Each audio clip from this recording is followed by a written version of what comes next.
Bonjour, ici Cédric pour WordPress Theme Template. Alors aujourd'hui nous allons répondre à une question que nous a posée Carolette sur le blog wordpress-themetemplate.com. Voilà, donc je me rends sur le site, je m'y étais déjà rendu pour gagner un petit peu de temps. Et Carolette nous demande comment supprimer le formulaire de contact. Voilà, je veux juste faire un mail tout. Alors, je vais vous montrer plusieurs techniques. Je vais pour ce faire me connecter donc sur le site test. Et je vous invite donc à vous connecter sur votre interface d'administration pour vérifier tout ça. Donc je vais vous montrer, je me connecte. Voilà. Le temps que ça arrive, très bien.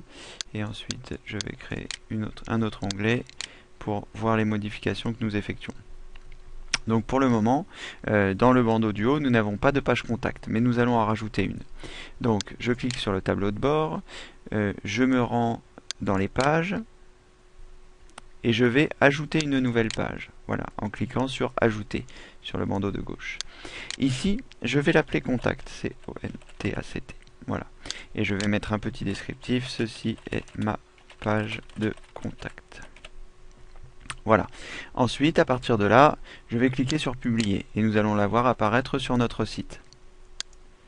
Donc, j'appuie ici sur F5 pour rafraîchir le contenu ou je clique sur le logo avec une flèche qui fait un tour sur elle-même. Voilà. Ensuite, dans ce nouveau blog, je vois la page contact qui est ici. Donc, je clique dessus. Et alors, il y a deux soucis. Le premier, c'est que nous avons ici un formulaire qui apparaît alors que nous n'avons rien demandé. Ça, c'est le premier problème. Bon, sinon nous nous apercevons que ceci est ma page de contact, c'est ce que nous avions tapé dans notre page, ça a fonctionné. Alors, je vais déjà vous montrer comment on fait pour supprimer ce formulaire qui est apparu alors qu'on ne lui a rien demandé. Donc, il y a plusieurs solutions. La première, c'est de vous connecter sur votre site FTP. Voilà.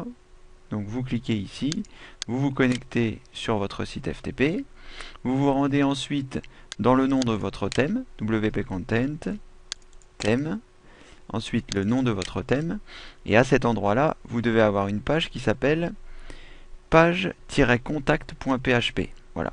Alors moi je ne vais pas la modifier ici, sinon ça ne fonctionnerait pas pour ce site test qui est en local. Mais je vous ai reproduit la même arborescence que vous retrouverez sur votre logiciel FTP. Et nous avons donc ici une page qui s'appelle, je ne suis pas au bon endroit, pardon, donc WP Content, thème, ensuite le nom de votre thème. Et là vous avez page contact.php.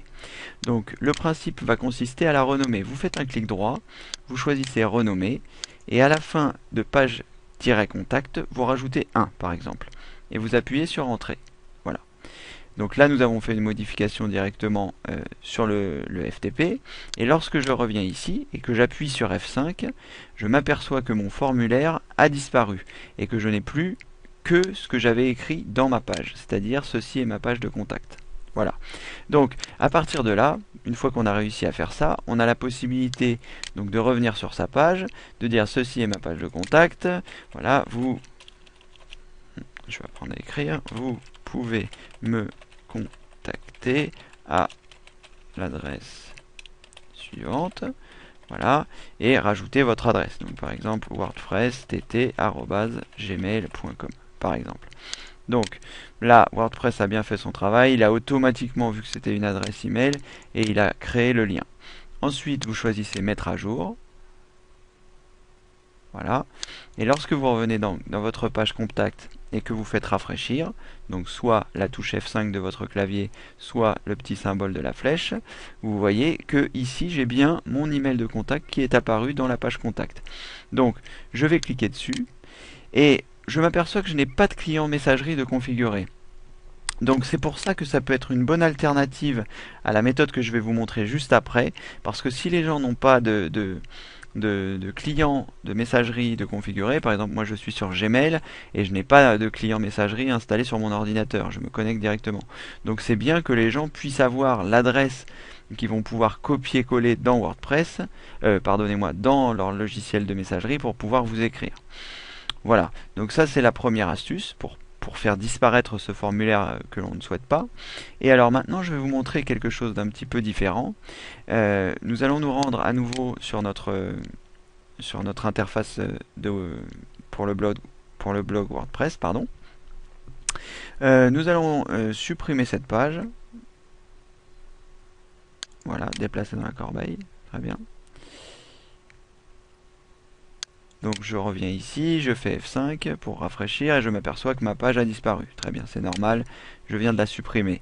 Alors, ce que nous allons faire, c'est que nous allons télécharger une extension. Donc je me rends dans Extension. Je choisis Ajouter. Et là, je sais l'extension que je vais vouloir ajouter, donc je vais directement la saisir dans ce moteur de recherche.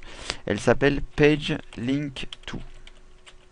Voilà, c'est une extension que j'utilisais dans un de mes anciens blogs. Je fais chercher parmi les extensions. Voilà, ça prend un petit peu de temps, ça se connecte sur Internet. Voilà, c'est cette première extension. Donc je vais cliquer sur Installer maintenant. Voulez-vous vraiment installer cette extension? Je clique sur oui. Voilà, parfait. Et ensuite, ici, je vais activer l'extension pour que cette extension soit active. Voilà, je clique sur activer l'extension. Je vous mettrai un lien vers une vidéo où je vais expliquer comment installer un plugin. Ça se passe un petit peu comme le thème, mais bon, je ferai une vidéo pour installer un plugin à la fois comme nous venons de le faire, mais à la fois manuellement également. Ça peut être pratique de pouvoir faire les deux. Voilà, alors donc nous avons activé notre extension. Vous voyez, elle est ici, elle est activée. Je suis dans Extension. Je vais donc me retourner dans les pages, qui est ici. Je vais choisir Ajouter. Et nous allons ajouter donc une page de contact, que je vais mettre ici. Donc je la recrée à nouveau, Contact, voilà. Et alors, je ne vais rien saisir dans le champ ici, mais je vais me rendre en dessous, dans Page Link To, ici, et dans Point to this URL, c'est-à-dire emmener à cette adresse. Je vais mettre donc mail to, la commande, 2 points, et mon adresse. Donc wordpress.tt@gmail.com. Voilà.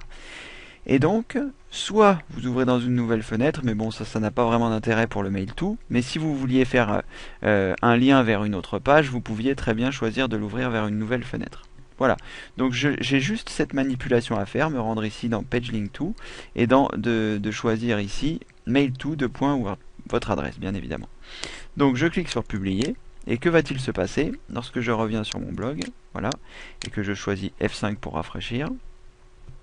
J'ai ici ma page contact qui est apparue, et lorsque je clique dessus, ça m'envoie direct sur mon client de messagerie. Donc moi je n'ai pas de client de messagerie de configuré, et c'est là où il y a un petit inconvénient, c'est que non seulement je n'ai pas de client configuré, mais je n'ai pas pu voir votre adresse, parce que lorsque je viens ici, il faut que je vois en bas à gauche de mon écran, là vous voyez, j'ai mail2.wordpress.tt@gmail.com qui apparaît, mais ce n'est pas très convivial pour vos utilisateurs, vos visiteurs.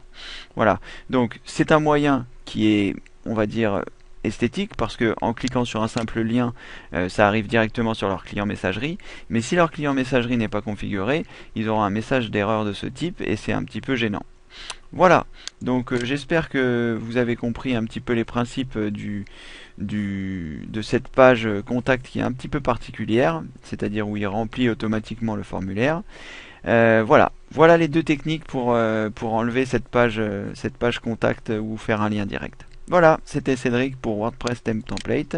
J'espère que cette vidéo vous aura été utile. Carolette, j'espère que voilà, cette vidéo répondra parfaitement à ta question, je le souhaite.